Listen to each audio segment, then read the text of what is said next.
Yeah, money. Money is cool.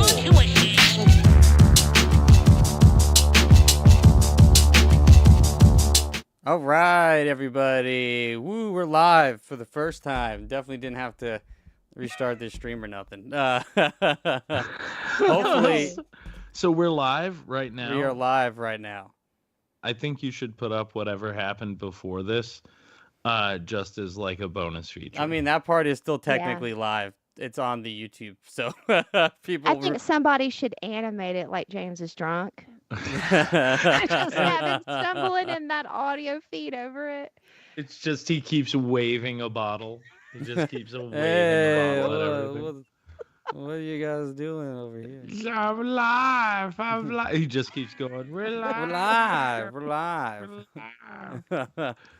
That's what I want. Yeah, I think you nailed it on the head, Liz. Mhm. Well, I'm hoping that it stays this way and I don't start fucking freezing again. But hey, we're still going. We're still live here. And I had I met the craziest celebrity, probably the biggest celebrity of my life this weekend Ooh. on Saturday. So, Who was that? I don't know if you guys ever watched the Puppy Bowl. A good friend of mine, friend of the show, Andrew Romalo, he worked the Puppy Bowl. When was it? Like February, I think is when it was, or right before that. I forget when they shoot it, but I guess about a year because the guy's almost a year old now. He adopted one of the puppies from the Puppy Bowl, and finally brought the dog over, little baby Dalton, named after Roadhouse. Dalton. Yeah, and he is amazing. He just hung out with us His all first day. name James. No, it's just Dalton. I feel like it'd be weird if he did name his dog James. Well, I mean, that is what it is. I mean, at a certain point, you almost have to ride with it. You know what I mean? Like, if it's Dalton, you kind of have to ride with that. But Dalton was the best. Definitely the best celebrity I've ever met. We'd walk around the neighborhood. He kept chasing pigeons, scaring them off. We brought him out to the bar. I brought him to our local bar, Myrtle Pub over here, because I know the bartender is also a huge Roadhouse fan and also likes football. So I was like, oh, he's going to lose his mind. And the whole bar lost their mind. They were like, this dog was on the Puppy Bowl and his name is Dalton.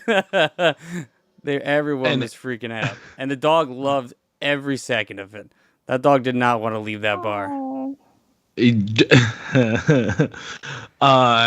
Well, then, much like his Uncle James, then, right? Yeah. Attention whoever wants to hang out at a bar. Myrtle Pub. No, that's awesome though. Like that really is. Mhm. And I love the fact that Romalo is in a spot where he could adopt a puppy from the Puppy Bowl. That's amazing, and a good looking dog. Yeah, I saw that you sent me some pictures. He's good looking. I'm gonna try to remember exactly. So I know it's half Dachshund, and I think it's half Shih Tzu is the other half. Oh, so it's tiny. It's like a shitty wiener. Yeah, exactly. But he's like medium Romalo got tiny. a shitty wiener. He's not as tiny as a Dachshund, but he's got the the length of him. But he's got long hair to him. He's got kind of like a Fu Manchu kind of growing in the face. Bless it. Yeah, great puppy, and the puppy loved being here. Didn't even we have two cats. The cats wanted nothing to do with that dog. They just hid away. But that dog could not give any shits about those cats. No. He just wanted to keep stealing all their toys. So I mean, clearly I've got, two very big dogs, and it has taken 4 years for Leroy, and he still is constantly in these cats face, and the cats hate him. They don't want anything to do with him. And then Loretta, it's been a little over a year and some change, and Anda, the cat that we got when we got here, the one that showed up outside, she lets the puppy get a little closer to her. So sometimes they'll be nose to nose, and the cat just starts hissing at her. It's still not friends. It's not like I've ever woken up and found them puddled up in a pile together or anything like that. Still has not happened. However, they do get a little closer. So So that is Anda nice. and the Redder, they get along better than Anda and Leroy. Better. And then Wishbone wants nothing to do with anybody. He's an old man. He just lays on his like pillow and then wants treats. It's Yeah. a very mellow house. We all live very packed in together, and everybody's very, very happy. Yeah, it was great to have a dog around because I just really haven't hung out with a dog in a while. And just it's like this big ball. Eventually, when it's like a puppy, I think Dalton's gonna be a year old. I think Ramala was telling me in a week or so. Like he's almost a year, so he's still like a baby, and just the energy is just awesome. But he also wasn't like said he was like a great boy, great guest. Didn't chew up anything. He just wanted to play with toys. He chewed up every single toy we handed to him, but he didn't like chew up anything like, didn't pee on anything. He was a good boy. Good dog. Yeah. Look at that. Loretta can't even get that right still. And he Dude. even sat with us and watched the wrestling pay-per-view. Like he was getting rowdy, wanted to play for a bit, and then he just fell asleep under Andrew's legs, underneath because like there's like a little space underneath my couch, so he was able to like lay down on the floor and kind of lay half underneath the couch, at the same time, underneath Romalo's legs. He's the best. That's the highlight of my week. When I die, I hope I've led a good enough life to just come back as a happy puppy. That's all I want Same. to do. I told that to what I mean? Romalo when we were walking outside. And I was like, man, I wish I can have an ounce of this happiness that this dog has running outside and chasing pigeons. Yeah. It's like we'll take him on a walk. And I was a dog guy growing up. I went through a long part of my life where I could not be responsible for a dog, could barely be responsible for a cat, and they do everything on their own. But it's weird. It's like the older you get, you look down at them and you're like, I just wonder where a level of joy like this exists, and like did I ever have it? Like it leaves you questioning, like even in my youth when I was a child, did I ever know this level of joy? Yeah. And then they just look up at you with the derpiest, dumbest faces. They throw a tongue out and you're like, well, you're perfect. I don't care. You understand. just I get chewed it. up my shoes. You're perfect. It doesn't matter. Yeah. So I was gonna say, you talk about the dog not pissing on the floor. I get up the other day, and me and Jen, because I'm gonna be traveling a lot, and because I'm home a lot, it's usually my responsibility to like let the dogs out and everything. We installed a doggy door a few weeks ago, and they've gotten used to it. They've learned it. They understand it. They still go to the front door sometimes and hit their bell, whatever. The other night, I fell asleep on the couch. I was up late watching TV. I just put YouTube on and I fall asleep out in the living room because Jen gets up at like 2:00 in the morning. And if I'm up until like midnight, I don't want to necessarily go in and interrupt her when she's got like 2 more hours of sleep. You know what I mean? So I'll like often put on YouTube out on the couch. So I'm getting ready. I lay down on the couch. I wake up. I'm getting ready to go to bed, and I look over and Loretta's looking at me, and one of the blankets is out. And it's embarrassing to say this, but it was close to the door, to the dog door, and I don't know if she had scratched the other one because I'd passed out. I wake up and she's sitting on a blanket and looking at me. And then I'm like, what do you need? And she just starts pissing a river. Like, just like, No. and On the blanket. on the blanket. Well, it's one of their puppy blankets. Okay. So we wash them. Thankfully it was there and not just on the floor. But I'm like, my eyes get all wide. I'm waking up. I'm like, what are you doing? And then I pointed at the door. I'm like, the dog door's right there. I forgot I had closed it before I went to bed because, you don't want criminals crawling in. So to the best of my knowledge, she tried.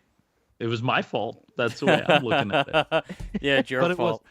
She just stared at me. She's just sitting there like big, wide-eyed, like, I don't know what else to do. You're still on the couch. I don't know what else to do. It's happening. I just frowny faced.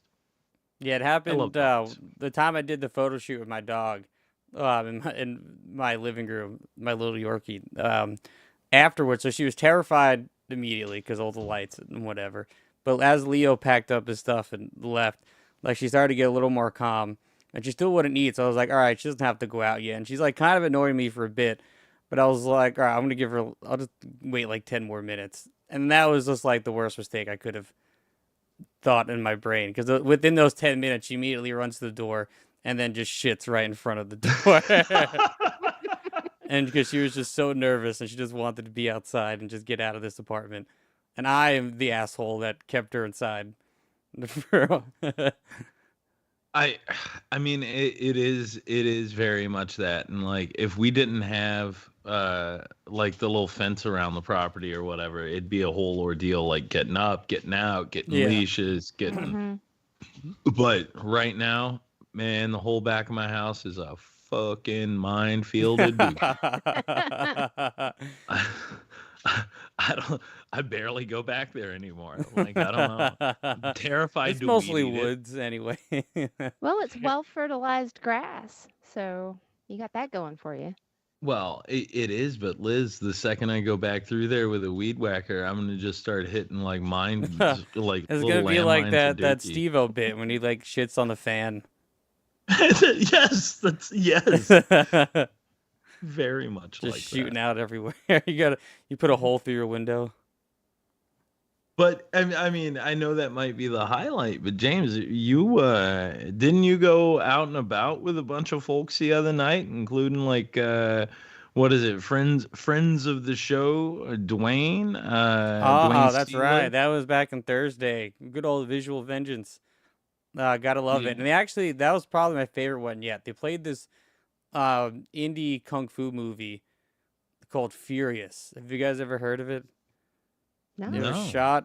It wasn't shot on video, but it was shot on like some cheap film. But it was just made by these two college kids, and they just they said it cost them about like under 20 grand to make. I can't remember the exact number, but they made this feature, and the guy did a full Q&A after.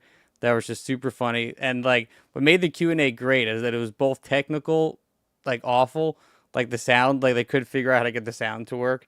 So for a while, like, it opens up with this dude like coming into his Q&A because he plays bass in the movie. So he opens up, the director, and he's trying to like play bass and he's like dancing, but there's just no audio. So it's just this dude dancing in a weird costume on this like big theater screen and whatnot. And then they finally got the sound to work, and he had like such a like good speech about just like, yeah, like we just kind of said fuck a lot of things and just do it ourselves, and all like we made a bunch of fake credits, so like Hollywood would think there's a lot more people working on this movie than there were, and it's really just me and my other friend and this random guy we met at a dojo who just gave us the rest of the karate people in the movie. Yeah. Amazing. That like brilliant. Like, I think that's very funny if you don't have it and it's like, oh well, Johnny Joblo did production sound mix. You know what I mean? It was yeah, because like in the credits they have 3 different sound credits. They have what normal big movies would have, where it's like your boom operator, your sound utility, and then your actual sound mixer who's sitting there. Dude, and I was like, the whole movie is dubbed. So I was like, I'm watching this credits. I was like, why do they have 3 sound mixers when this whole movie is dubbed over entirely? It doesn't make any sense. I mean, he said, oh, I made fake credits. I was like, oh, that's why you have 3 different sound credits. was the boom op's name Mike Stand? Oh, that would have Was been it- good. I don't remember, but that's a good name. That's my fake boom op credit for when I do Mike- movies that I don't want Mike credit Wolf. for anymore. Oh, that's gonna be my pseudonym. Broomstick, like you know what I mean? But yeah, but That's- then Dwayne was there. We had an extra ticket, so we're like, Dwayne, come out to see this kung fu movie with us. And it was a blast. Dwayne hung out with us. Dwayne actually hung out with us until like 1 a.m. If anyone knows Steeler, he's not a late person, and he hung out with us all night. No, Dwayne gets out, does his thing, and comes back. That's awesome. And Brendan too was there. He just got back from the convention, so he was telling us all about this Canadian convention he was at. Hanging out. I gotta say, and I don't know if we mentioned it last time. It was right before Mother's Day, right after our dear friend John sat in with us. We got a pretty big shout out on Yuki and John's Hell podcast yeah. buffet. So again, want to say a massive thank you to those guys. If you're listening to this and you don't listen to that, then why are you listening to this? Like, Yeah, you gotta listen to us, then go listen to them, or vice versa. Listen to the buffet, come listen to us. either or. And again, much like we'll talk about our sponsor, Big Dan. I just want to say for those guys, every time I listen to that show, it is like listening to two guys who have been friends for 50 years, still learning about each other as they go. Yeah. And it's the greatest thing in the world. The two I'll recommend, John plugged it here. One is Soaking. If you have not listened to the Soaking episode, you must. And then if you have not listened to the Strip Clubs episode, you absolutely Wow. must. I Both was of them. losing it on that episode. Soaking, especially, shout out to Reeves for giving that information to them. So now that they know that terminology and made a two-parter episode about it. But that strip club episode and Yuki's like escapades in the Japanese strip clubs, I was losing it. The mean, world needed to know that information. I mind blown. So no big spoilers here. Go and seek it out, but you are gonna learn about some massive cultural differences and what is acceptable on a stage. Their new episode is about ninjas. I haven't listened to it yet, but it sounds great. I can only imagine. I can only imagine. And if you're a film buff too, it's amazing to get out through there. But yeah. They cover old movies, new movies, everything. Those guys I are, learned stuff are about right. Star Wars on their Star Wars, and I'm a fucking Star Wars loser. You know what I mean? Like I mean, you have that giant Yoda on your leg. Yeah. You know what I mean? And I Like, still you learn. So are- I'm learning stuff even on their pot, on the buffet. Learning stuff It's about great. Star Wars. It's great. But so Liz, how's it hanging on your end? It's going okay. I actually had a my celebrity encounter for the day, which really wasn't in person, but so this goes back to what we talked about before. I was at the Caverns a couple weeks ago to see Slow Dive and Drive Majesty, who are two of the best bands that have ever existed. And I got to talk to Mona D afterwards, who is half of Drive Majesty, and tell him about how much I loved his father, who is Ted Niccolo, the filmmaker. And he was like, hold up. And he gets his phone out and he starts recording and he says, tell my father what you just said. And tell him. And like, I'm literally talking and telling him, hey, Mr. Niccolo, just want to let you know, like, Terror Vision is one of my favorite films ever. If it wasn't for you, we wouldn't have the Texas Chainsaw Massacre. Like, you are one of the greatest filmmakers that's ever been. And I have the utmost respect for you. And today, Brandon comes in the door after work with mail, this giant envelope. And he was like, you've got a giant envelope from Ted Niccolo. I said, what? Sick. And and I opened it up and it's got all of these like Terror Vision and Texas Chainsaw Massacre 8x10s, and he's signed them and written all this cool stuff on them to me. And then he also wrote me a letter too. And that's about the coolest thing ever. That is sick. Shout out to Ted Niccolo and his son, Alex. So Mona he D worked Drive on Majesty. Texas Chainsaw? Yeah. What do you do Yeah, on like Texas? that's actually his van. Oh, that really? They're in at the beginning of Texas Chainsaw Massacre. What? So Yeah, what's his credit on the movie? Let's pull, 'cause he has several. Transportation. No, Transportation. I just Picture love car. Texas Chainsaw, and I guess I always just think of Toby Hooper rather than He's literally he's amazing. He's an amazing writer too, because he also did Subspecies. Let's see, what are his credits? Subspecies is an amazing watch. I don't care what anybody says. Like the first 4 movies in that series are, I think, Is that Full gold. Moon? Like early Full Yeah. Moon? Yeah. Mm-hmm. Yeah, that's So like like he 90. has this long relationship with Charles Band. Um, Puppet. Here we are. Puppet Master versus Demonic Toys. Subspecies, Subspecies 2, Bloodlust, Subspecies 3. Dungeon Master. I don't know Dungeon Yeah, I Master. don't know that either. You don't know Dungeon I Master? don't know. It's one I have to look up. With Blackie Lawless? Oh, okay. No, but I will. Yeah. Yes. So let's go. Yeah, I mean, I don't think I've seen really much of those movies.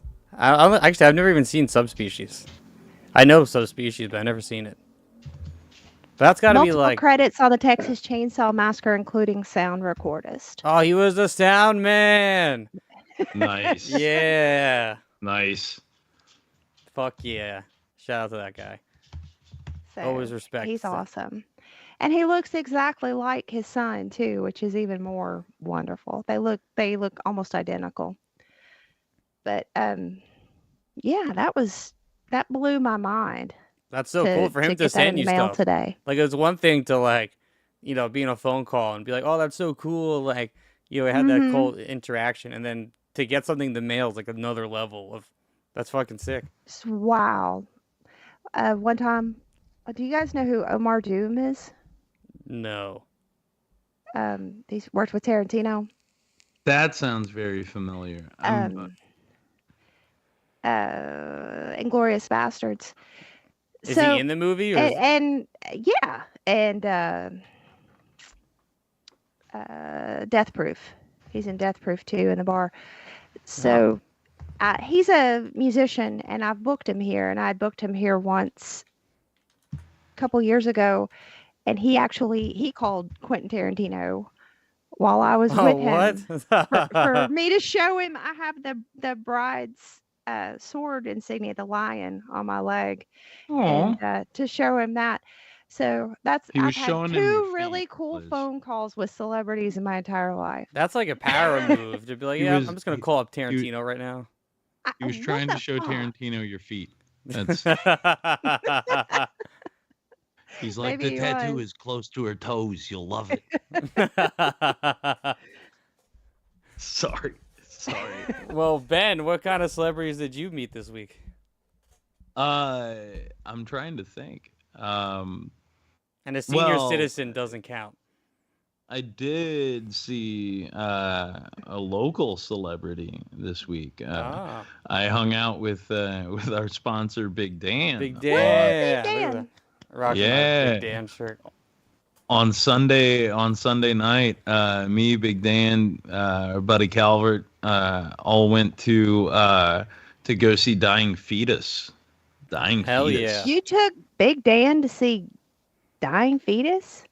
You don't know. Dan, I forget that Dan is actually a metalhead at the core. very much. Hey, I've seen And, that high school photo. they His actually hair. they drug me out of the house because I'd been working. I've been working constantly on this thing, and they were like, "Well, you need a break. You're gonna come out with us." And I was like, "But if I take a break, people will know." So like,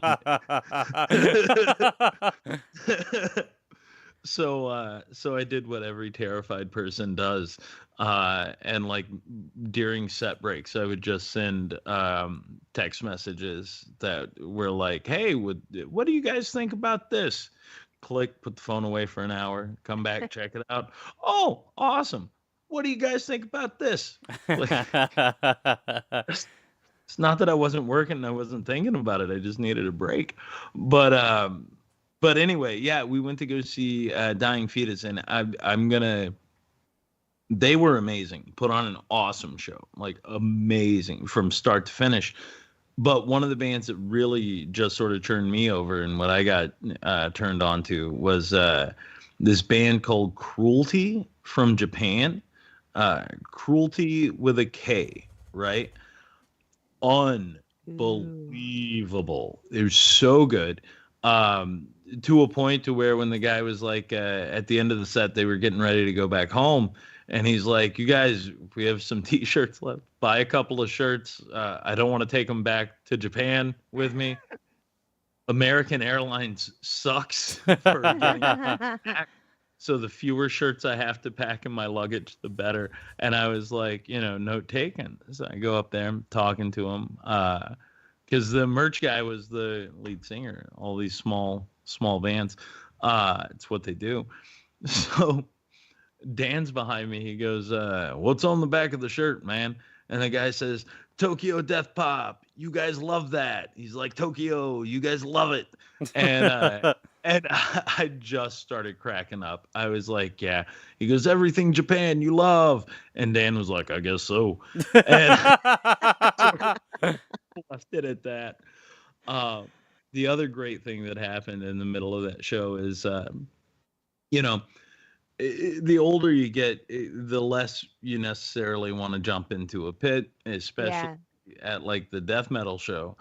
Well, except the one thing that we're learning about this younger generation, if it's not the straight up hardcore kids that like to do the spinning kicks and the Yeah. jumps and all of that stuff, it's still like a fairly decent pit. So we're watching it for a little bit, and then Dan decides he's going to go get in because it's kind of. Yeah. I have never Oh no. ever in my life seen a group of people part like the Red Seas. It was Moses. Like when Dan comes in, so it's like there's a little bit of action going on. Dan goes bopping in there, and I swear for God, like everybody just parts, and then Dan just bops through the middle to the other side, and then everybody closes back in, goes back to what they're doing, and then Dan's like, "Well, I guess I'll go back to the other side where my friends are," and so he goes to get back through it. Same thing, just opens right back up, and It's like they're a Looney Tunes episode. just bopping right back through. Hysterical. Absolutely. No one wants a piece of Big Dan. Mm-mm. No, Moses in overalls. not in the slightest. It was great though. It was a really good time. So much to a point though. It's one of those things where I did when I got done. I realized I still had a bunch of email, a bunch of text, and everything to get back to, and it's just I wish that during that show I had a clone of myself be able to deal with all that, or it could be like a low res copy, but that would be no good. Would So you wish that what clone I was a wanted little was high? clone high, low, clone high, Yeah, that's Well, right. Because we're talking Clone High today. Man, this is a show that roommate Bergio used to annoy me to watch also for a long time.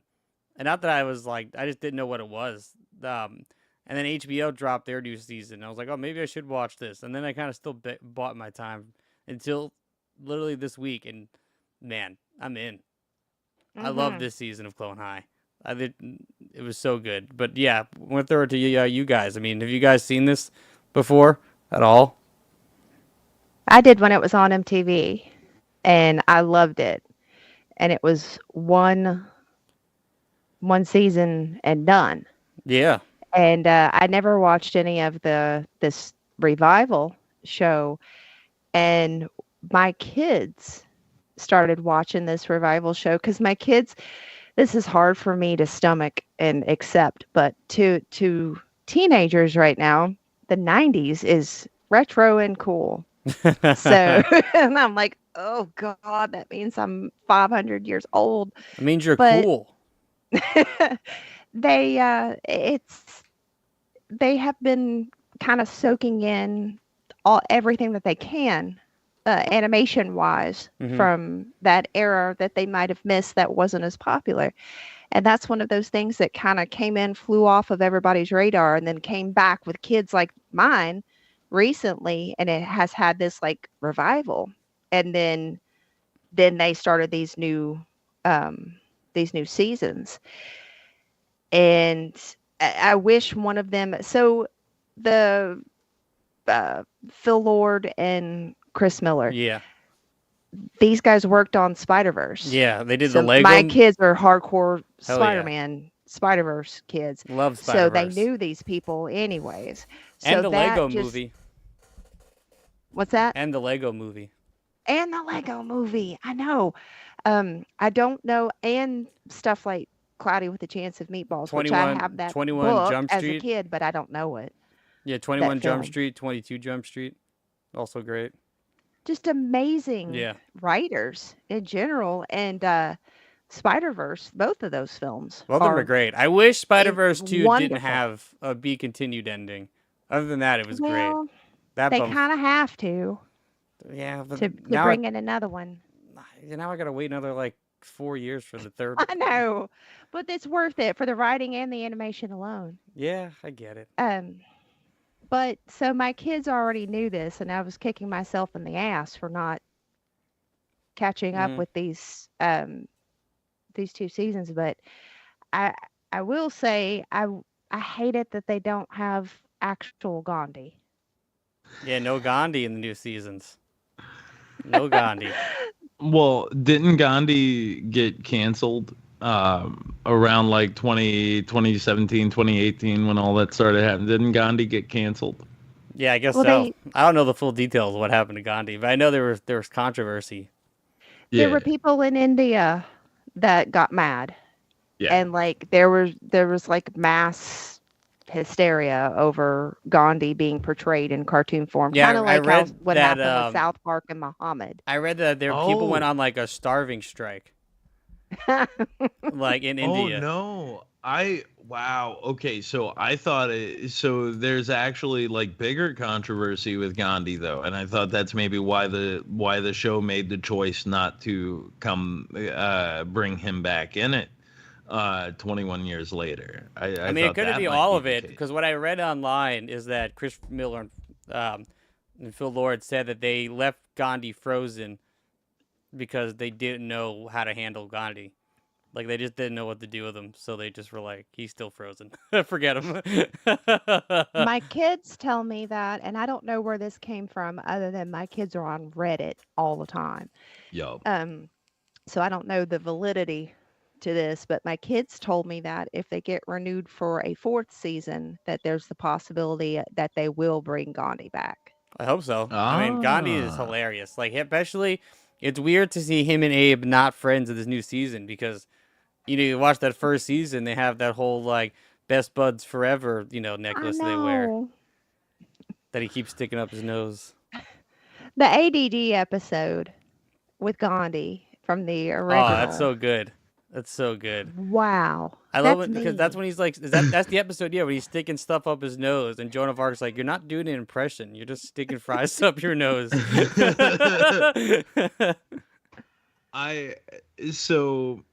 I remember a couple of things from this cartoon. I didn't watch it necessarily like religiously, but there's one moment that really stuck out to me.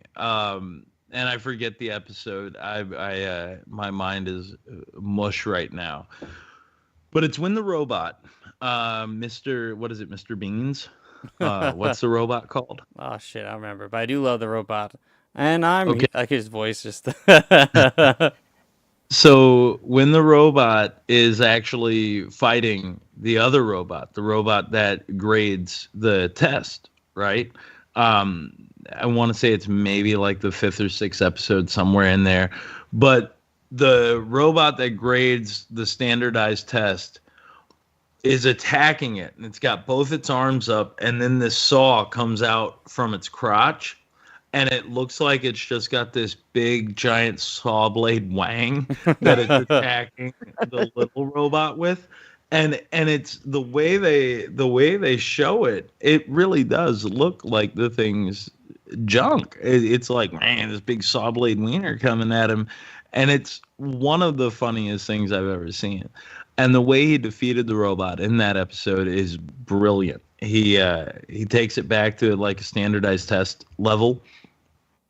are you A, like a superior being, B, a thing that grades tests, C, a pile of scrap metal, or D, all of the above?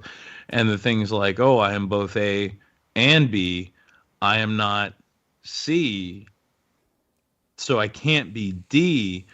You can't have two bubbles full. And he freaks out about it, right? Freaks out. And that's what turns it into the pile of scrap metal. And the other robot goes, the correct answer is C, you motherfucker. And I was like, that's the greatest thing. I love it. No, that little robot is probably my favorite on the show. Mostly because of his voice. Because you can tell that the voice actor is doing something to make his voice sound like a robot, and then they're putting like another like thing on in post to make it sound like a robot. But just the way the reflections in his voice, the way he'd be just like, well, I'm going here. And just the way he would talk like that just kills me every single time he would talk. No matter what he said. It's so robot-y and sing-songy. Yeah. But I guess to me, like the best part about this show is really the conceit of the show. The idea that it's what is it, like government testing, and they've created all of these. Yeah, it's all in the theme song. For some reason, it also took me like a couple episodes to realize that they're explaining everything in the theme song. Yeah. I miss a theme song that tells you all of what's happening. Yeah. You know, it's like with Different Strokes. You know, the theme song tells you the world don't move to the beat of just one drum. What might be right for you, well, it might not be right for some. It's different strokes for different folks. I mean, listen. A different world. What'd they say in the theme to a different? It's a different world. It's a different world than where we're coming from. Yeah, so good. Like Sound it right out for you. The lyrics are way back in the 1980s. The secret government employees dug up famous guys and ladies and made them using genetic copies. Like that's like the whole first lyric, just telling you right there. And it said, now the clones are sexy teens now, and they're gonna make it if they try.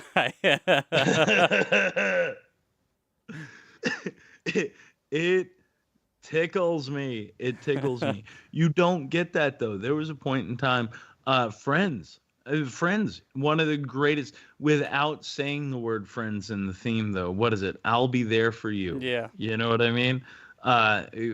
Golden Girls is the same way. You know, it tells you the show in the theme. Well, that's why I love Peacemaker too.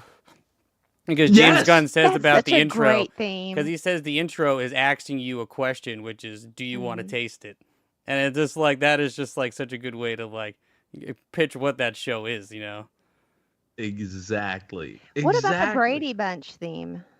Yeah. I don't think classic. anything has ever spelled anything out black and white as to what you're about to see than the Brady Bunch theme. Here's a story of a lovely lady. Absolutely everything. All of it. Done. Gilligan's Island, right? That's the whole like 3 hour tour. Yeah. Like what? Bring that shit back. Bring that kind of theme song back. I don't need an abstract. I don't need Billie Eilish singing some kind of crazy whatever to set a mood for mystery. I need you to tell me exactly what I'm about to see in theme song form. And you can still make it good. I mean, because the Clone High theme song is like a fucking awesome song. Yeah. Again, straight up banger. Yeah. Abandoned Fools. The every like, I wouldn't know American football if it wasn't for this show. There's so many good bands featured in that first season. That's what makes it, I guess, being good on MTV in 2002. The guy from O-Town. Yeah.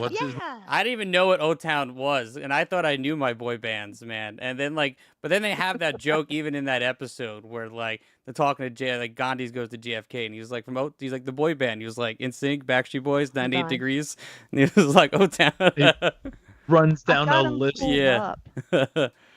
He runs down a list of them. But what was O-Town was the one about sushi, Summer Girls, right? Mm-hmm. Something makes me sick. Blah, blah, blah, blah, blah, blah. I like girls that wear Abercrombie and Oh, Fitch. that's O-Town? Chinese food makes me sick. Yeah, that's them. I Oh, believe, shit. right? Yeah. Mm-hmm. Damn, Yeah, I yeah, didn't know yeah. that. Well, I guess I do know one of their songs. One of them. But you wouldn't know the band name from it. No, literally no idea. Taking Back Sunday, Taking Back Alkaline Sundays in this? Trio, An Alkaline Trio? Dashboard Confessional. I mean, this is emo No palooza. wonder why John Burgio wanted me to watch it so bad. Does he like emo? Oh, No, he because doesn't, it's but he just knows me. So he was like, all these James bands that Oh. you listen to already, you know they exist in this show. I mean, the new What season, when the first trailer dropped, they used the What's My Age Again by Blink. And that's what Yeah. made me like, oh, maybe I should watch it. But then I still didn't watch it. so and this is still a point in time when this came out, like 2002. Um it's funny what MTV was in the process of becoming like during this time. You know what I mean? So like they were getting into that reality push Yeah. near this point in time. What is it? Road Rules, Real World, all that stuff had been on for a few years now, and they were really kind of diving in a little bit harder. But then in everything they did, though, they were still trying to like wedge in that element of music that they Yeah. fucking what's the word I'm looking for? Like it felt shoehorned, from the first time you see Marilyn Manson in there. Yeah, it's great, but it feels shoehorned. It's like the producers came to them and said, "Hey, love the stories. You have to have Marilyn Yeah, you Manson gotta have in some this. Figure it out. music people in here. Yeah. You gotta have Were there O-Town." any other cartoons on air at MTV during this time? Because I don't think think that there so. were. I think this was the last Yeah, I of mean, that. clearly the The last, but it's absolute only last. 13 episodes, so I'm sure they were like, let's give this cartoon a try. Nobody watched it, and they're like, all right, full blown reality TV from here on out. No more You are silly. only getting the Osbournes Yeah. from here on out. Exactly. But can Only we just Teen say Mom. like Garbage. the Osbournes was great. I'm just gonna say the Osbournes was. I'm sorry, like I love it. Like it's one don't of my really It's a guilty remember- great pleasures. show, but it shouldn't have been. That shit shouldn't have been MTV ever. That shit should have been Reality Network Bravo presents whatever, or something like that. Why was MTV all reality? Why was it Jersey Shore and the Osbournes 24/7 after that? That's why they died. Yeah. That's why Yep. it doesn't exist He started getting anymore. weird shows too. Like me and Beans were. I forgot even how this got brought up, but we were talking about MTV's Yo Mama. You guys remember that? I Yeah. remember that. So I remember them doing weird shit like that of like Yo Mama and like Cribs and stuff, and they just started just like throwing shit. I feel like at the wall of reality. So I'm looking through here, and man, there was a lot of stuff at MTV that sort of started and kind of shit the bed like over the years through there. Clone High, one of those. I'm looking through here. During that time, there was additionally like Dario was still on the air, but it Oh, ended wow. in 2002. So wait, Dario was Um, MTV? I didn't know that was MTV. Yeah. What, Daria? Yeah. That was the spinoff of Beavis and Butthead. Yeah. Oh, okay. Yeah, I know it was Yeah, Mike yeah. Judge. I didn't know it was MTV. Celebrity Deathmatch was still Oh, on. Celebrity Deathmatch, classic. Was still on. Yeah. So I guess But- this was kind of the end then. I mean, it seems like everything was kind of ending right here around 2002 Mhm. when this show kind of crashed, and then I guess that's when they started doing crazier shit. Yeah, I'm looking through here again during like sort of around that same time. Yeah, there's not really a lot. There's a Fred on Your Head show, which I have no I idea don't what remember that is. that. It's an American it's from Noggin LLC. Noggin, animated for MTV's sister channel, Noggin. Fred on Your Head. Okay. So yeah, MTV was still messing around with stuff, but it was not doing much. Yeah, I mean, I guess Could you clearly. imagine? Oh, go ahead. Not gonna say. I mean, nobody was really. It seems like nobody watched this either when it was on air.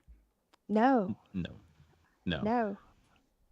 It- I caught it just in little bits. Yeah. Like I didn't watch this whole series when it aired, but I would when it was on and I saw it, I would watch it, but I wasn't waiting for episodes to come out.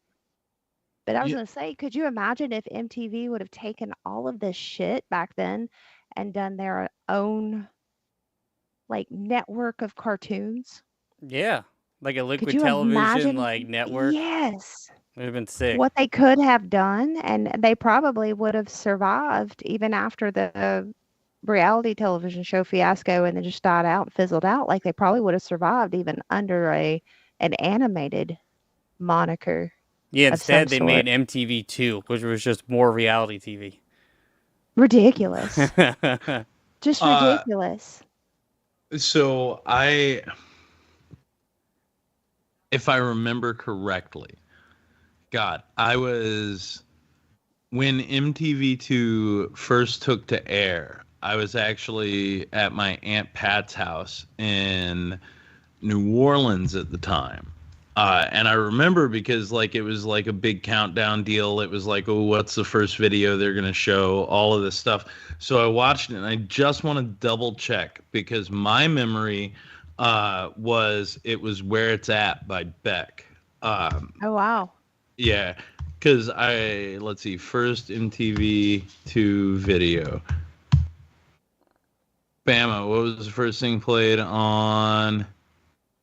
So you watched, well, you're like, how did you watch a channel air? Where you just have to like It wait? launched in '96, so they like cable used to do like they would promote it. Here's where it's going to be on your dial, on your local like cable dial, and they would give you the channel. And there was like What literally happens like if a you would go to countdown that they would do. channel like before that video? You know, is it just static? We Uh, didn't get MTV2 until we got a scrambler.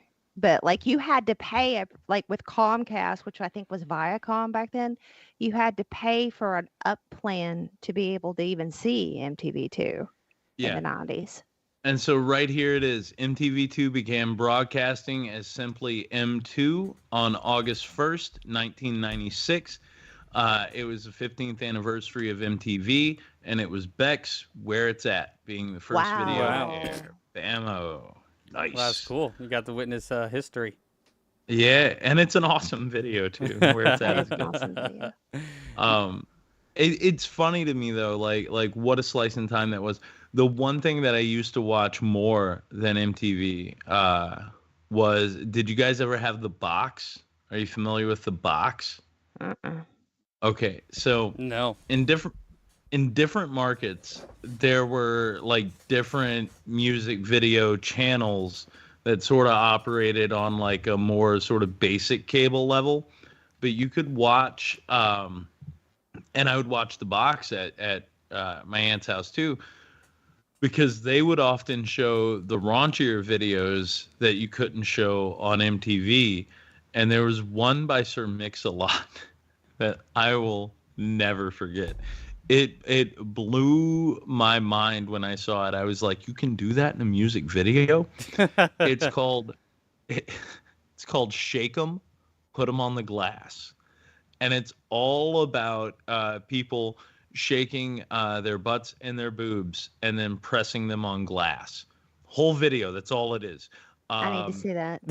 It's That's better than Butt Mountains and his other video. Liz, it's one of the greatest things you will ever see in your life.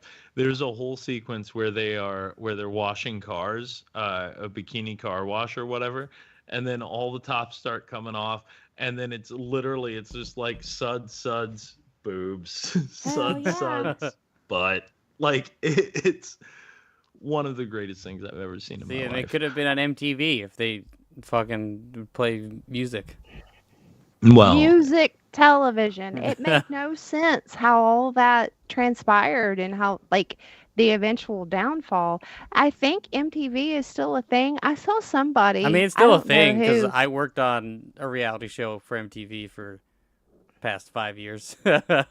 It's just all it is just reality. Like no joke. I remember my Joey, who I think is in this chat, sent me a screenshot once of the MTV like the cable whatever like schedule, and it's just like 8 hours Teen Mom, another 8 hours of Rob Dyrdek's ridiculousness for a full day. Wow. That's like 24 hours of just Teen Mom and Rob Dyrdek's ridiculousness. Wow. That's what MTV I is. remember Robin Big when that show came out. I would watch a lot of that before Yeah. I fucking Ridiculousness. love their dog. Yeah, their skateboard my dog. God. Classic. Loved Oh it. my God. Robin Big was classic. But that's the other thing, right? It loses a lot when you lose, your track, your general line, right? Loses so very, very much. And that's where MTV failed, because not to crap on it. I know a lot of people have worked there. A lot of people, rely on it still to happen, and I guess ratings are still happening. But how can a channel be called music television and then literally all they show is like pregnant teenagers? Like, well, that's the thing now too, is that they do like what like KFC does, right? Like they just call themselves KFC, like they don't go by like the acronym anymore. You know, right. they They go by the acronym. That's what I meant. Yeah, they Kentucky go. Fried Yeah, Chicken, yeah. So MTV Yeah. does the same shit. They're like, no, it's just MTV. It's nothing else. Wow. Doesn't mean what you think it means. Right. Right. But I don't know. I liked what they were trying to do, like with the prototype for Adult Swim and that kind of stuff. They did break some ground there, and it did make sense to me to build out your programming a little bit. I still think Beavis and Butthead did it the best, with them actually watching videos and Yeah. incorporating the idea of the channel into That the feels show. like music television. Exactly. Mhm. And at that, it is an advertisement for your channel. Look, even our cartoons watch us. Yeah. You know what But I say that's So- what I love about this show too, is that like the way they incorporate music, and like the show is basically too like a parody of these teen dramas that have just like existed, on TV and movies, and for them to be able, then it's like they use the songs that like these emo songs to like almost like accentuate the satire that it's also doing while giving you those songs at the same time. So, and to me, that's a perfect way to put it, because if you look at at things that had been out, and like even in the last like 10 years leading up to this show, all of those teen dramas, like what is it, My So-Called Life, 90210, where they're all dealing with these, very adult problems at like a very young age or whatever. It really does hammer home like what they're trying to parody, and it does Yeah. it in a great way. You seen the movie Not Another Teen Movie? It's like a parody teen movie. This show feels a lot like that, but with with like the old historic people. But with clones. Yeah. With clones. But with Will Forte, Abe Lincoln. Yes, he was also great. What is it? There's a later episode. It's where they do, I guess it's like the play, like the rock opera in 3 parts with Jack Black. Oh, with the Pusha. I'm the Pusha. Pusha. Yep. That was a good episode. That was a great episode. And There's a lot of great guest voices, but and like the cast itself is basically Scrubs, like the cast of Scrubs, Yeah, I was gonna say that. Mad TV, Yep. and Will Forte. Yeah, I was literally just about to say that. Like, I looked at the IMDb and I was like, this is all Mad TV and Scrubs, and then Will Forte. Well, and Scrubs was on the air still, right? Yeah, I mean, I think this is when Mhm. Scrubs started, if I'm correct. Like around, And- what was it, like 2000, 2001? Yeah. One of those fellers. Yeah, 2001. Is it Miller? Is it Christopher Miller that co-created Scrubs? Well, I think it's One of them did. there's this guy, Bill Lawrence, because he also Yeah. worked Okay. on, he got Spin City, Scrubs, and then he did, most recently, Ted Lasso. There we go. So Literally, Scrubs aired about a year before this came out. So this was, Scrubs debuted October 2nd of 2001. So what is the Mad TV Yeah, I don't see the connection? Mad TV How did all connection, these but that's people from Mad hilarious. TV flow over? They were just too It's funny, you know? all who you know, right? It's all who you know. Um, let's see.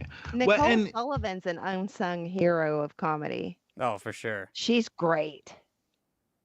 But Michael so, McDonald especially too. Well, she had also a Michael great part on McDonald's Scrubs, too. She had like a big recurring character where she'd always come in. She was like a patient that always came There in. we go. So maybe she pulled in all the Scrubs Oh, people. She was like, maybe. "Oh, I know. You know, Yeah. my Scrub folks will come, or my Mad TV folks will come in." because Mad TV started in 95. 95, right? Wow. And this is like literally smack dab in the middle of its run. 95 to 2009, and then Mad TV was gone. But I'd like to think Nicole Sullivan brought those folks in from Mad TV. I That would be believe it. awesome. I'm just going to say that's what happened. I And agree Gandhi with you. is Michael McDonald, who was also one of my favorite characters on Mad TV. Fucking Stewart. Stewart, along with Miss Swan and Miss Swan. and Artie as my white mama. Yeah. Right.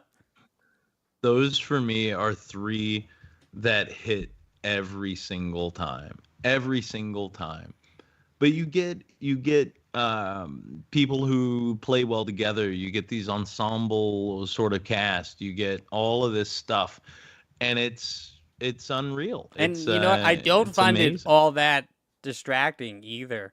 Because like when I'm watching it, I'm not thinking that Will Forte is Abe, even though I know it. No. He just feels like that. This is Abe Lincoln's clone. This is Abe. This is how Abe sounds. This is how he's always have. This is always how Abe Lincoln sounded. And the comedy, the writing, especially in these last two seasons, well, really in these last two seasons, is exactly what Velma couldn't do. Yeah. Because we're bringing in the cancellation, we're bringing in the Oh, politically so you're talking about the correct most stuff. recent ones, right? The Yes, Max ones. the Yeah. last two seasons. Like this is this is everything I think they were trying to accomplish with Velma. Yes, And I they only watched. did it. They pull it off perfectly because it's written so well. Yeah, I only watched the first 3 episodes, and I'll get to why later because I don't want to talk about the finale yet. But I watched the finale of Clone High, and I was just like, I remember turning to Garrett and just being like, "What the fuck? Like, how do you just end the show? People waited 20 years to watch this, and then To hear Abraham say one word. yeah, and then I was like, wait, I live in 2024. This shit's out Abe. now. I can just go click and just like so. I watched like 3 episodes of the new season to check it out, and yeah, I mean I remember they had like the cancel corner. And it was like Abe, Marilyn Manson, and then the sheep teacher. I think he's Andy Dick, or he was Andy Dick, so that was fitting. Yeah, Michael J. Fox also pops in for an episode. Yeah. He voices the kidney in like the pilot episode. He has like one line. He's like Gandhi's kidney. That's great.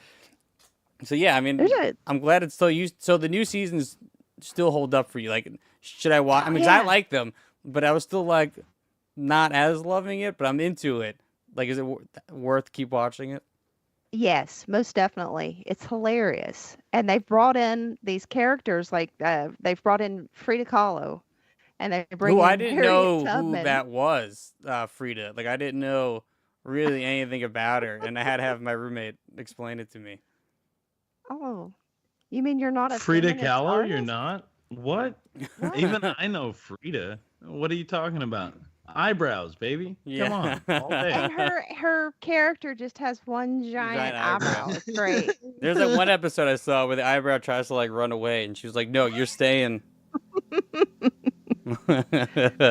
So, and I didn't get a chance to see any of the new ones. I'll be honest. Again, I binged this before we got on today, and I thought it was 10 episodes, and I thought I timed it out right. So I'm missing about 3 but of the original series. And I know we're not going to get to the finale just yet because there's a lot more to sort of unpack here. Like there's Abe's relationship with Cleopatra that ends up going sour because he's in love with Joan, and the we'll build get up is just so good because I mean, like just throughout the show, like Joan just being like, "Abe, I want you," and he's like, "You want me to what?" Like it's just so painfully obvious that I love every second of it. Yeah. when Cleopatra though is getting ready at prom to or after prom to make her move, and there she stands in front of Abraham Lincoln naked. It's one thing from the side view and from the back, and you're like, oh wow, okay, MTV's going for it. But when they spin that camera around to the front, and instead of having like blurs over her privates, it's Joan of Arc's face. I, beside myself. When the face is like, "Kiss me," and he goes to kiss her, and Cleo just like smacks him. Oh wait, we're not doing that now. I think I'm still going through with this. There's even like the pilot when he first was talking about Cleo. He just has this like little speech where he's just like, "Man, Cleo's so beautiful. She's athletic. She's hot. She's good at school. She's hot. She's photogenic. You know, I think what I love most about her is her charity work." Like it's clever. It's clever in its entendre. It's clever in the way it does poke fun at these people and their controversies or known controversies at the time. I love the way they just made JFK the horniest, worst. Like I knew 6 dudes just like that JFK. So I thought I was gonna like pilot episode. I was like, man, JFK is gonna annoy the shit out of me in this show.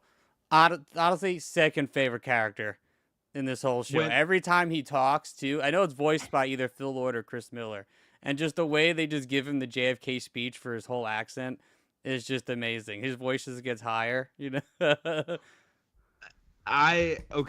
There's a point later on too where Gandhi is peeping on the girls in the room, and I think it might be Joan and Cleo. I forget who the two lady characters were in there, but he's under a bush and he's got his binoculars out, and it's that scene you've seen 1,000 times, especially in like 80s and 90s horny teenager movies or whatever.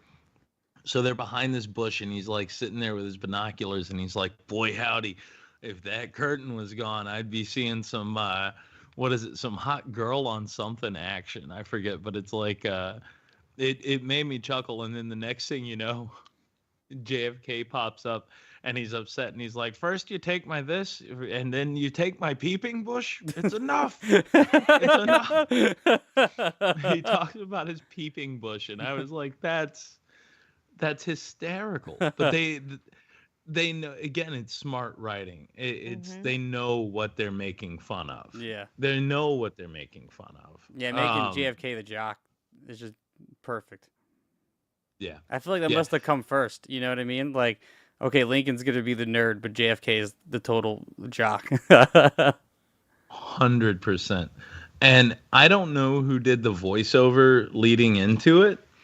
Leading into the show this week on a very special. I think it's Will Forte. Am I wrong? I always thought it was Will Forte. It might be, but I had to double check when Phil Hartman died because it also sounds a lot like he's doing a Phil Hartman impression, whoever it is, and it's a very good one if they are.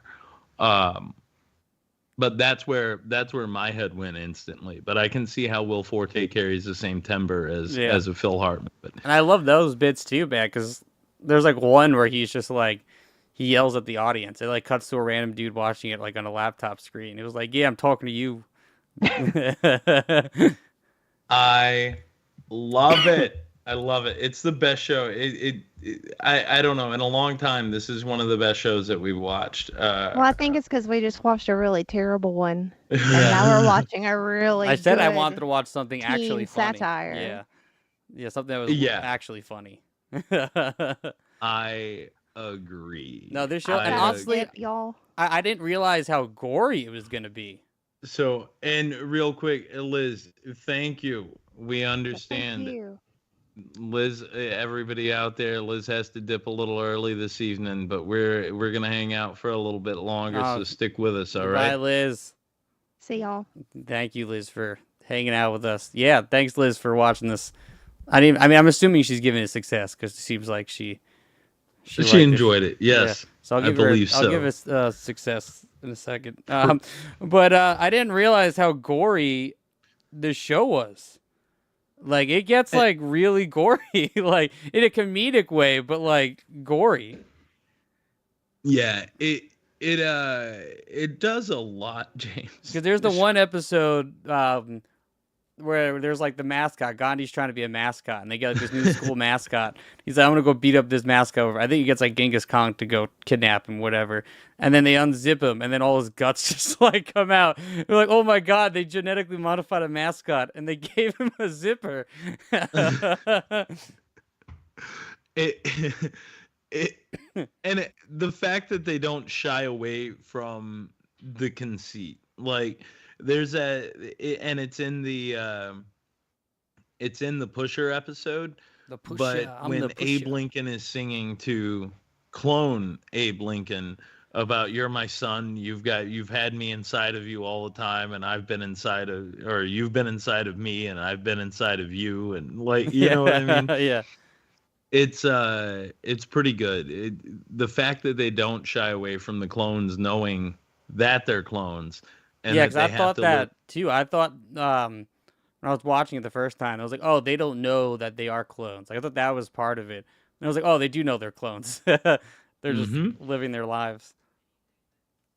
And I think that's awesome. If I were a clone of someone, like I would want to know that I'm a clone, Yeah. but I would also want to know that I'm still, Do you able to be. do you watch Invincible? We watched it on We the show. watched Yeah, we it. watched it on the show. Yeah, so have you watched the newest season? I'm not gonna No, spoil I anything. haven't yet. So it's part of the new season, but I'm not gonna spoil really anything. But you know the clone guys, right? The big purple clone guys, right? They're Yep. always like, "No, I'm the clone. No, you're the clone." You know, they kept like they would always like argue like back and forth who's the clone or whatever. And there's a bit in the new season where one of them like they were able to clone one of each other, and one of them now knows who the other is the clone.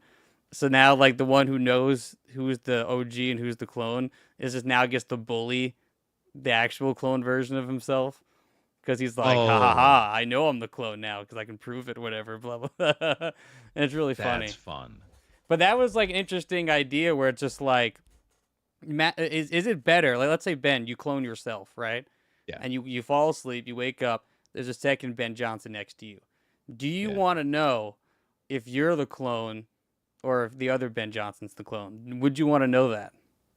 So, okay, so you're saying I wake up and there's two of me and I have no idea who is the clone. Yeah. So that is terrifying. Yeah. It's terrifying Yeah.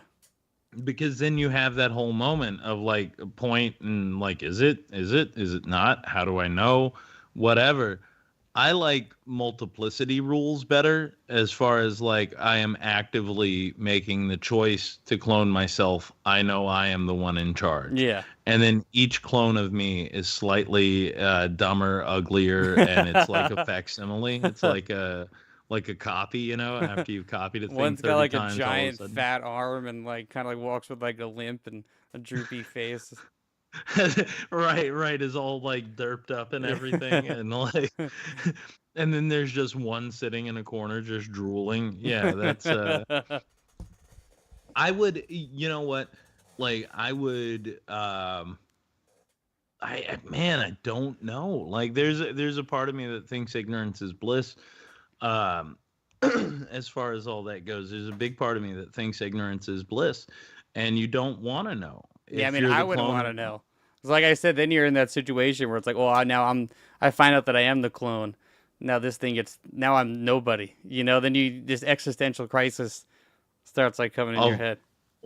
is my personality mine? Is it built Yeah. into me? What is Yeah. my whole life is a lie? All of that stuff, it gets scary.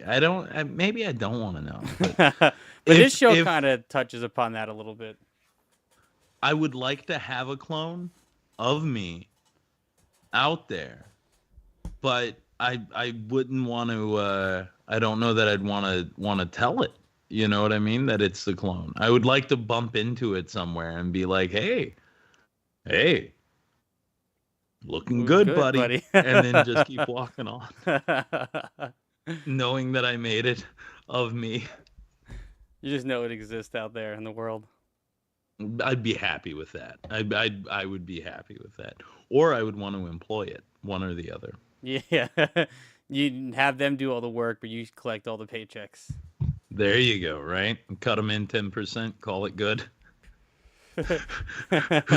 Who do you think feeds us, other me? But what I like about what this show does with the clones is that it's like they aren't representations of who those people are. You know what I mean? Like Right. Abe Lincoln he's definitely not acting like who Abe Lincoln was as a teenager, right? He's just being a normal teenager in this time, in this high school. And they address that kind of early on in the election episode when they're doing the class elections, because he goes through all of those motions of like, oh, well, real me wouldn't, do it this way. Oh, real me was a real president. I'm not a president, and the actual Abe Lincoln, I'm not doing him justice. And there's this beautiful shot when they come back from like a commercial break it cracked me up, dude. It really did. They come back and you see all these photos of Lincoln just like churning, right? They're like boom, boom, boom, very rhythmic, and they're all going in one direction.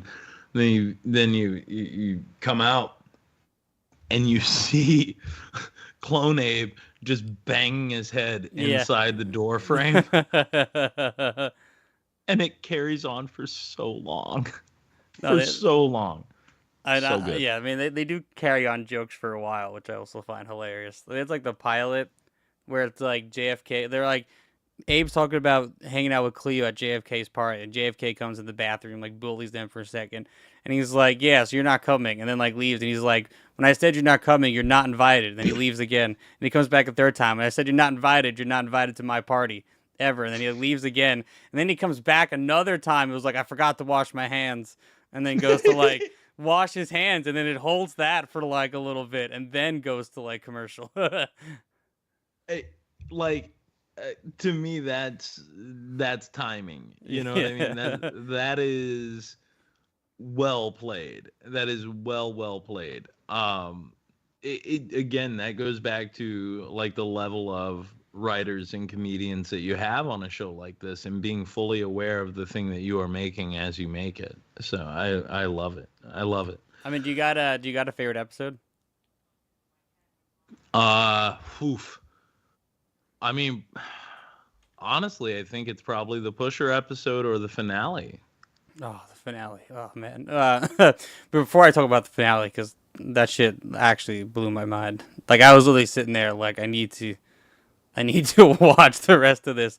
But actually, the filmmaking one where they did like the school, film festival, because there's so many layers to it. It had like the principal who had his like own like Looney Tunes like side story going on with like the squirrel that just kept like just blowing him up all the time. But then they would show like what would like I guess kind of what would really happen, where he'd be like, oh my god, I'm in so much pain, this hurts so much or whatever, and then the squirrel would start pissing on him or like farting on him or whatever at the same time. But that's like I mean, that's also a very much a classic bit, a classic trope. I mean, you look at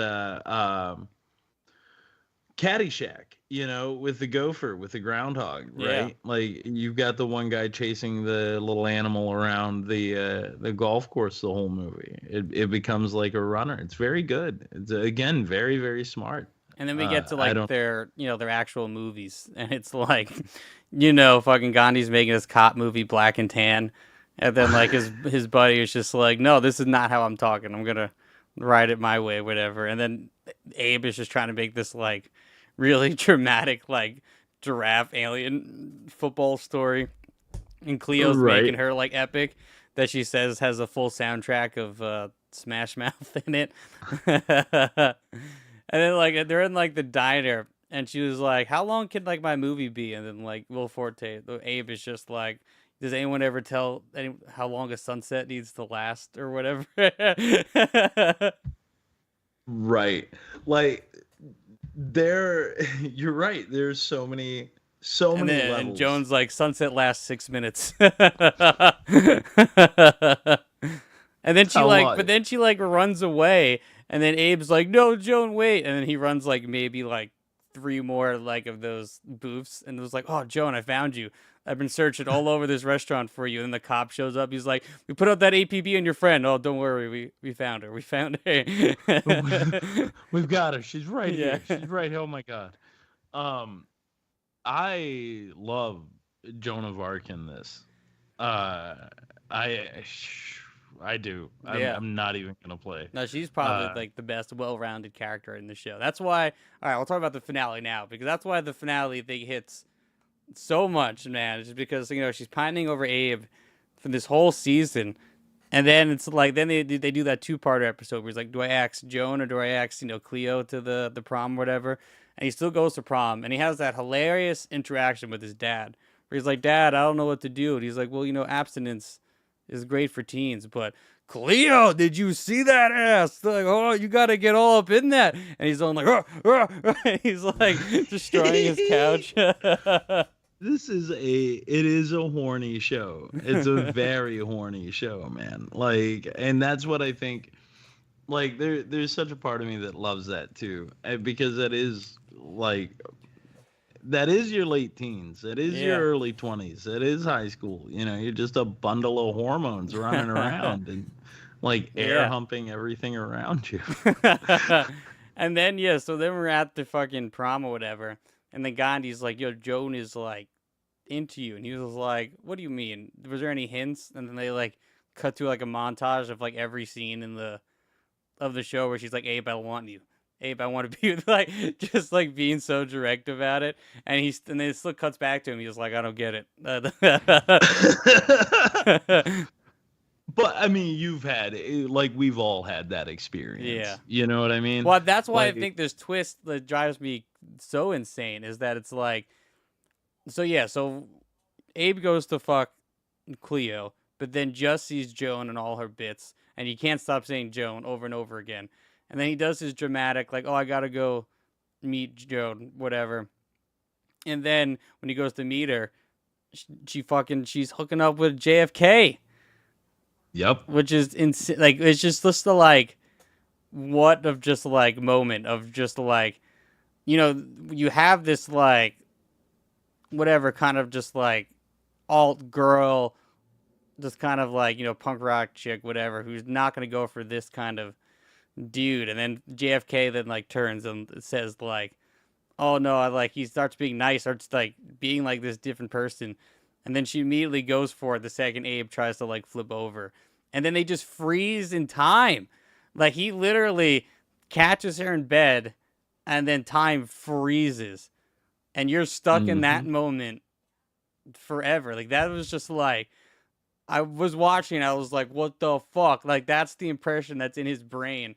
And that's like almost like when I think back of me being a teenager with my like long high school girlfriend that I had, that's almost like my biggest fear that I could have ever had was being stuck in that It- moment watching her banging like the one dude I didn't ever wanted her to bang, you know?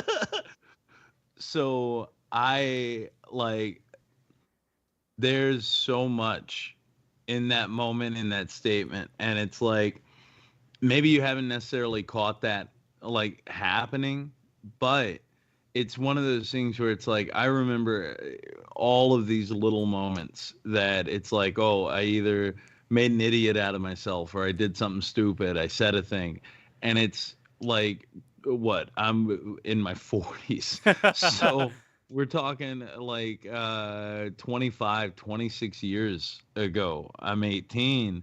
And it's one of those deals where it's like, I still wake up some days going, Jesus Christ, what did I do in Miss Emmert's class? You know, Yeah. that's like a Yeah. living sort of hell.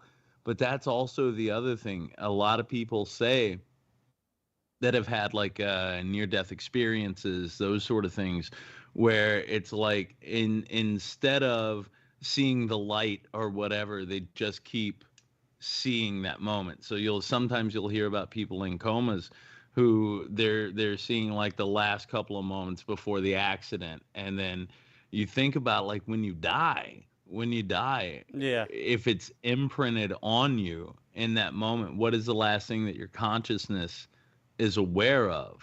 And then like does that carry Yeah. past that point?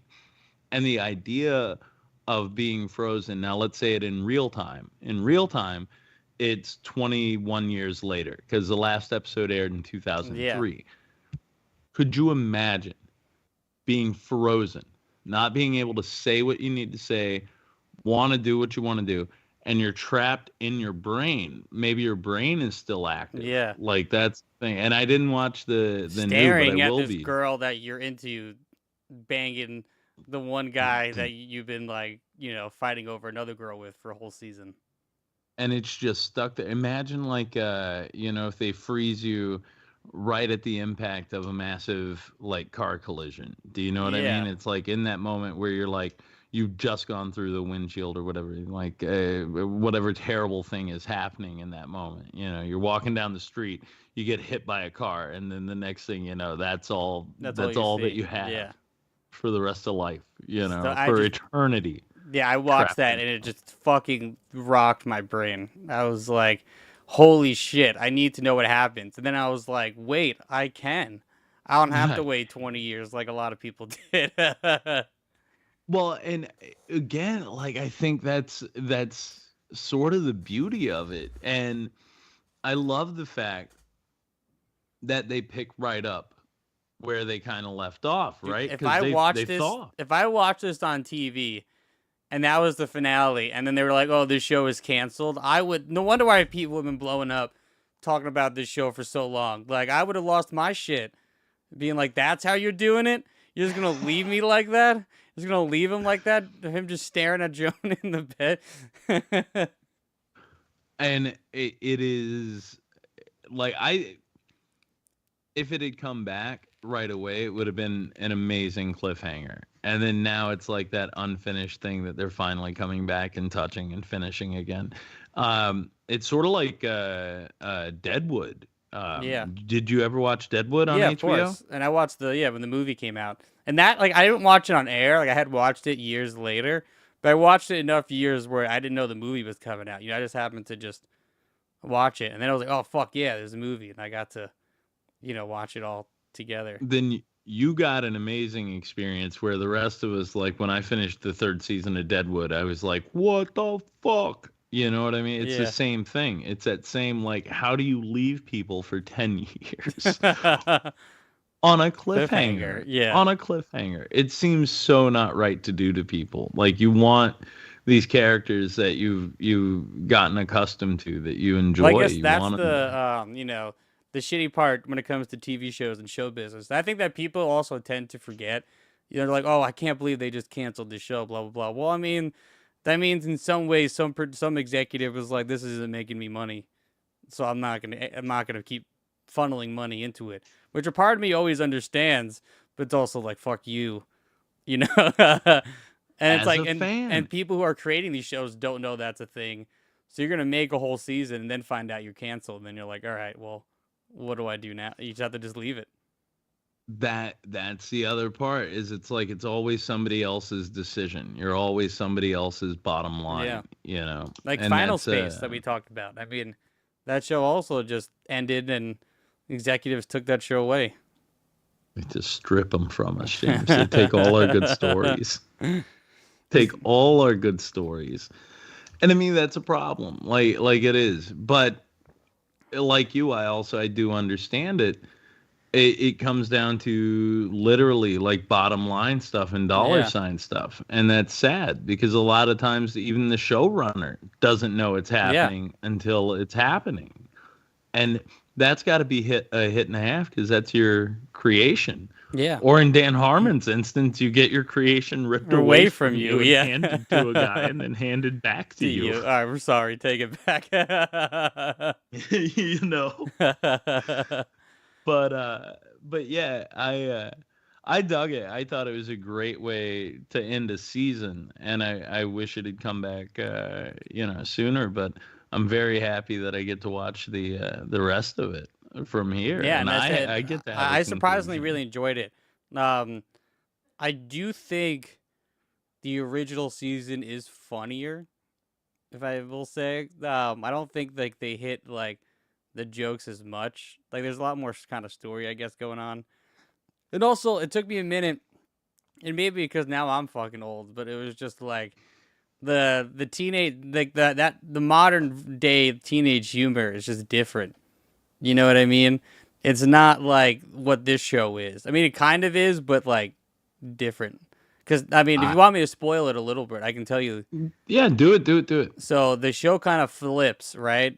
After they frozen, they're unfrozen, but now they're unfrozen in modern times, right? Joan now is like the popular girl in high school because now she's this weird alt girl, which is like the cool thing to be, and Cleo's too like superficial, so she's not popular anymore. But JFK is still popular because he's like hot, and now I guess he's just like unwittingly like progressive. You know, they like look at him as like more progressive because he's so open about like how everything like. And then Abe is now kind of the same. He's in the same boat, but like he's not cool because they don't think he's progressive enough. You know. But now this season is kind of like the same where he's trying to now get with Joan, who's the popular girl, and she's still with JFK. Ah, interesting. Very interesting. And I can see how Joan would be the popular one now. Like I love that little bit of a Yeah. flip. I think that's great because the idea of her being sort of retro in her Yeah, style and her exactly. whatever, Yeah. you know. And then with JFK, I really like how they handle him in the new season because he's still kind of the dumb jock, but yeah, he's like this weirdly more like progressive one. Like he like wants to actually date Joan, which is also like really it's really interesting kind of character arc where he's not just this dude like in the original season he's just banging Cleo, fucking around with other bitches and other whatever. But when you watch like the current season, he's just not. He's like very much into Joan, and I think that makes it There even harder for Abe to even try to get in and try to. there is a point in that first season where, and I forget the exact line, but JFK answers the door at one point and he goes on this big, like, long wordplay sort of situation. Yeah. Do you know what I'm talking about? Yeah. And he finally gets to the point and it's all just about banging. It's Well, all just about so everything he does. they bring that back in the new season, but JFK learns what a comment section is. So all that wordplay that he's good in doing, he gets like obsessive and is like, you got to challenge this guy in like in a comment section or whatever. So he's just doing all his JFK bits, like doing it all like in a In the comments? Yeah. Oh my God. That's hysterical. Yeah. Like, I I'm love all it. in on this show, man. I didn't know what to expect. I mean, I figured it was gonna be good. It just took me a minute to really kind of get around, and yeah, I love this shit, man. I love this show. I do. I think it's great. I think it's great. Um, Like another one of my favorite episodes. I don't remember the name of it, but it's when Cleo and Abe are dating, and Cleo is gonna go off to like that's the episode with fucking the boy band with what's the O Town, where she's gonna go off to O Town, and they just keep doing the dramatic like running to the plane bit like a fucking like 100 times, like Abe is running like Cleo no, and then Gandhi runs over and he's like Cleo don't leave and hands her his like mixtape or whatever, and then they do it again later where like the dude from O Town is like chasing her down, is like no you can't leave whatever, and then even like the squirrel like comes over and like goes over to the principal leaving on the plane. He was like, "Oh, you want to say goodbye?" And he just flips him off. They just do it so many times, and I love it. Like, It's good, James. It's good. It's again, it's funny. It's smart. Like it doesn't mind. At least in this first season. Again, I want to see how they do it for today's audience, but it doesn't mind being crass. They say things you're not supposed to say anymore. They do things you're not supposed to do anymore. I don't know, man. It really, for it to be early 2000s, it hits like an 80s Yeah. 80s high The school one thing sex I was romp. surprised they didn't do, because they did the window, right? The ladder in the window, the peeping bush, the running to the airplane. They even did a She's All That episode for trying to dress up Joan. But one thing that I realized they didn't do is they never did the window with like the boombox bit. Oh, they didn't hit, what is that? That's Say Anything. Yeah, Yeah, they that's didn't always they didn't- parodied, and they didn't do any of that. Interesting. Interesting. So maybe they left what is that? John Hughes. They left him alone. Maybe I don't know. And I think they did a Uh, Breakfast Club episode. I feel like they did. I don't remember. Actually, I don't think they did. Like a detention Breakfast Club thing. I don't think they did. I don't think they did. I wonder if there's a reason. If only we would ever research anything. No, maybe you know we what? would Yeah, know. I was thinking of. I was like, oh, they did do one, but I was thinking of fucking Velma, that did it really badly. Still thinking about Velma.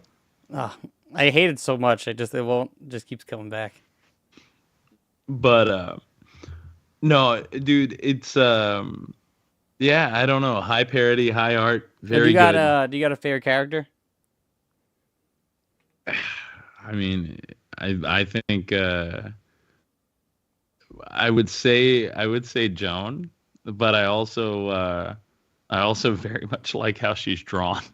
Yeah, they give her this like weird like she has like the midriff, but then it's like she has like kind of a butt, but her hips are like her she's like I don't know how to describe standing, but she's like kind of like her hips are like forward, but her like butt is like further back. You know what I mean?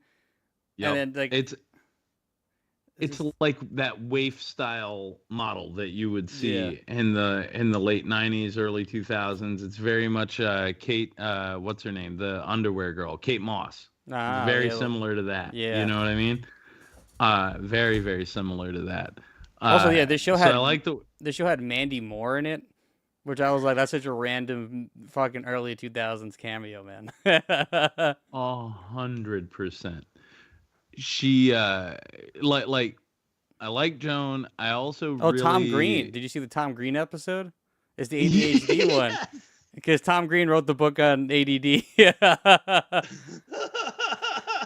He's like, did you read my book? He's like, I didn't read it either. Like, people in ADD can't read. And then he just throws it. So funny.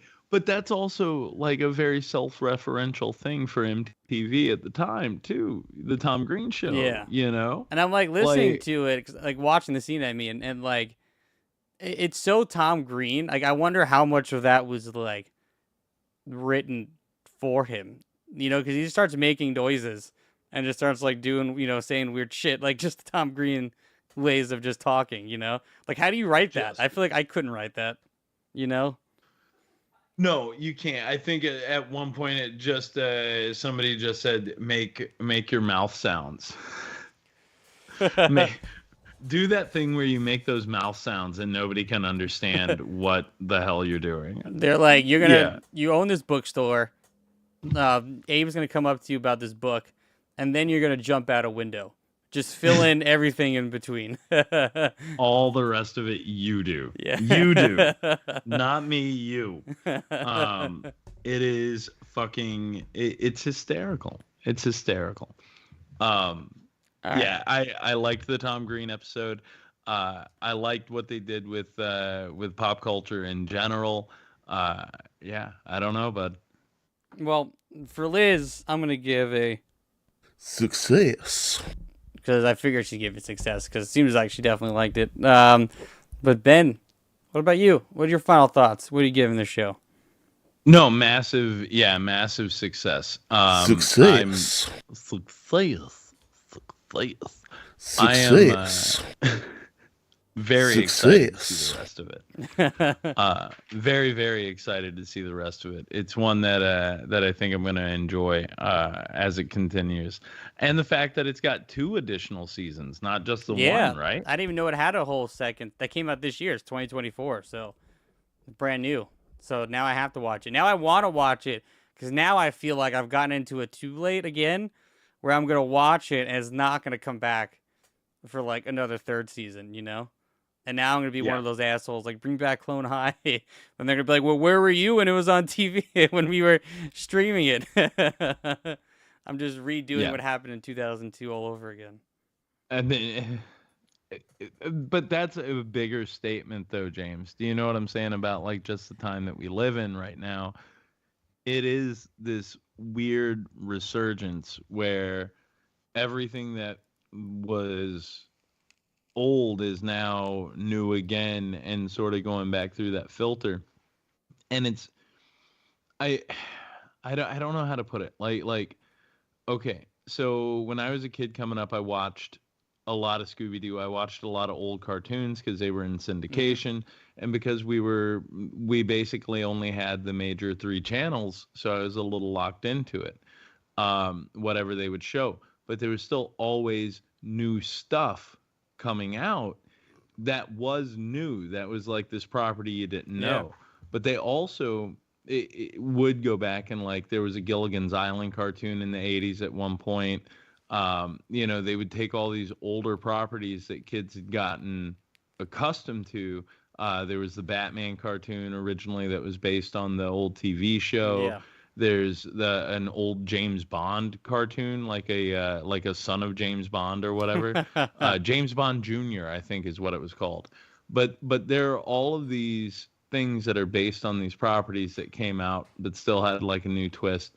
So they're still doing that. They've always done that, but the older I get, the more it feels like they've done it more and more and more, and it's become saturated with Yeah, it. I think like when I see that shit too, it's like people are clamoring, "Oh, we always want a sequel to this thing or another season of this thing," and it's like now they're deciding to do it, and it almost just feels like so late in the game about it. And then it's like, let me also reference that first movie, and then never like be even its own thing, which also really bothers me.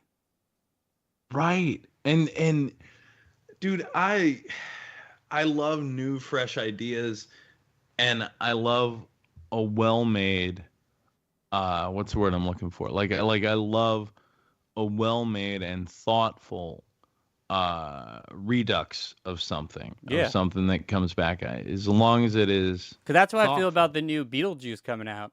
You know, I've been wanting a Beetlejuice sequel for fucking forever. Like, not that this. And then I saw the new trailer. Have you seen it? I've seen the newest trailer, yeah. Like, I think it looks awesome, but it's still at the same time.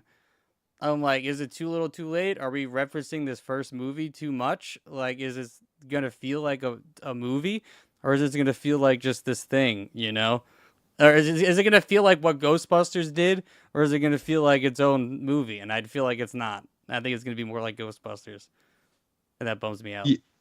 The more I watch that trailer, man, I got.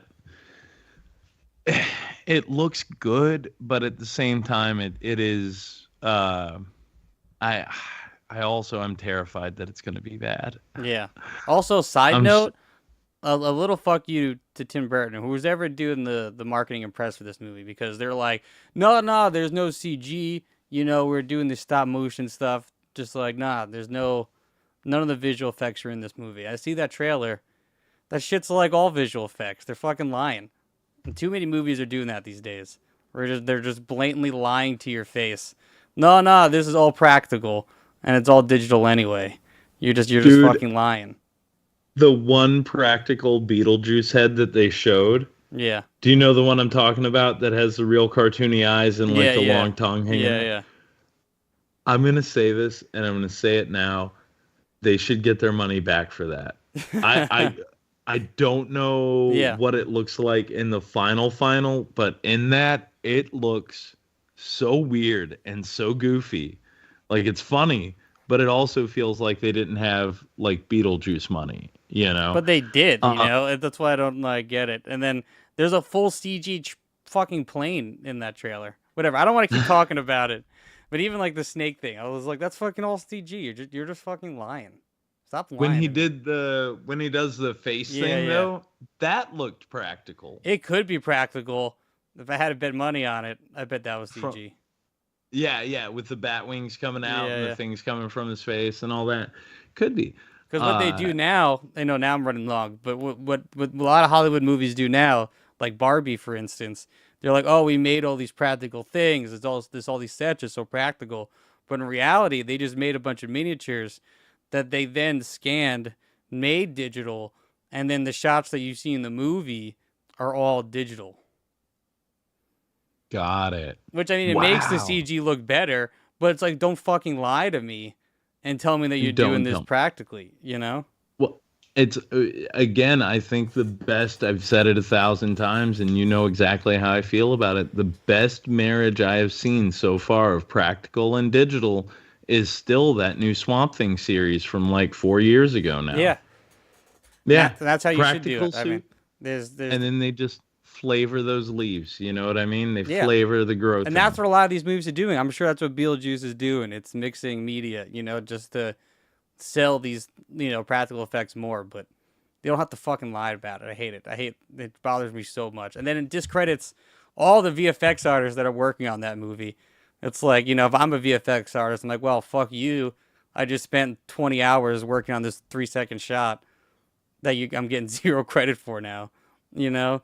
But whatever. Let's end this show before I just keep rambling about all this stuff. But I'm excited to watch the rest of Clone High 2. That's exactly what I'm going to say. It definitely is a lot funnier than I thought.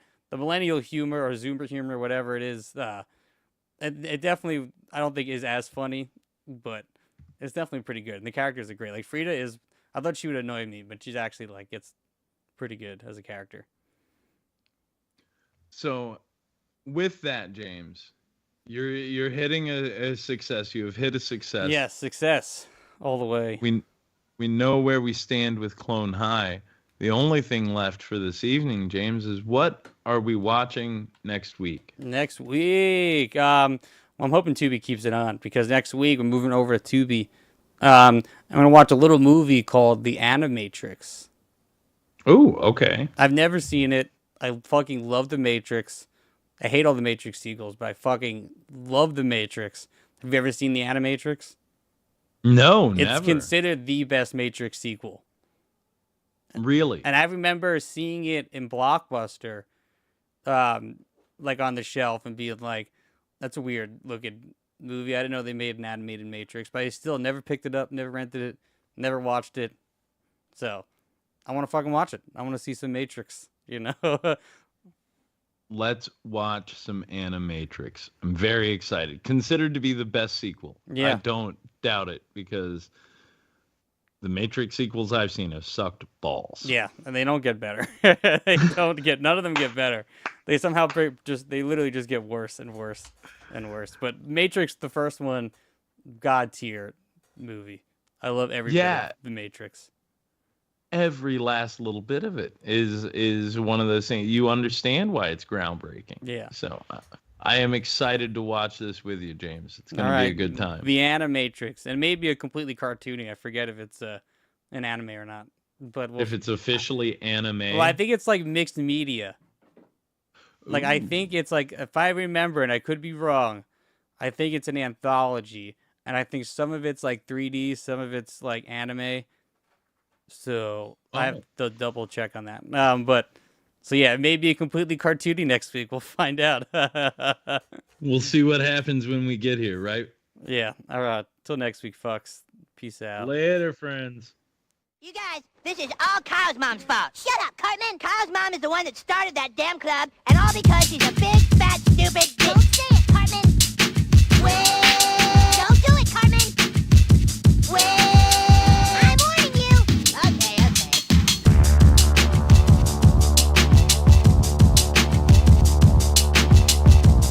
Hello, peasants. Want to kill all humans? Work there, dude.